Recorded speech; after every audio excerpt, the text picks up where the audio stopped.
जय जोहार संगवारी हो। मैं हूं आपन के संग ललिता चक्रधारी और आप मन देखा तो न्यूज प्लस 21। चलक नजर डालथन देश विदेश और राज्य के 10 बड़े खबर में। छत्तीसगढ़ के प्राइवेट स्कूल 14 सितंबर के रही बंद। स्कूल मैनेजमेंट एसोसिएशन बोलिन शिक्षा विभाग 250 करोड़ रोकिस मांग ला लेके 21 के कर ही प्रदर्शन। बस्तर संभाग में आज फेर बरसी बादल। सरगुजा दुर्ग बिलासपुर में बने रही मानसून के सक्रियता। रायपुर संग जम्मू जिलन में हल्का बारिश के संभावना। 152 साल पुराना राजद्रोह कानून ला चुनौती दे वाले याचिका पर आज सुप्रीम कोर्ट में होही सुनवाई। इंडिया गठबंधन के कैंपेन कमेटी के 13 सितंबर के होही पहली बैठक। रैली पर होही विचार। मोरक्को में भूकंप ले मरे वाले की संख्या बढ़ के 2800 हुई। रेस्क्यू ऑपरेशन है जारी।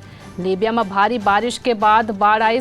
2000 ले ज्यादा लोगन के हुई मौत, हजारों लापता। पश्चिम बंगाल के मुख्यमंत्री ममता बनर्जी 11 दिन भर विदेश यात्रा पर हुई रवाना। ज्ञानवापी मामला में इलाहाबाद हाईकोर्ट में आज हुई सुनवाई। भारत के पाकिस्तान ऊपर सबले बड़ी जीत। एशिया कप में 228 रन ले हराइस। आज श्रीलंका के संग होही मुकाबला। अगले साल 15 अगस्त के रिलीज हुई पुष्पा 2। अजय देवगन के सिंघम अगेन ले होही क्लैश। ऐसा नहीं तमाम जानकारी ले लगातार अपडेट रहे पर हमारे चैनल ला लाइक और सब्सक्राइब करना झन भूलू और तमाम जानकारी ले जुड़े रहे पर देखा तो न्यूज प्लस 21 आप मन के हक के बात।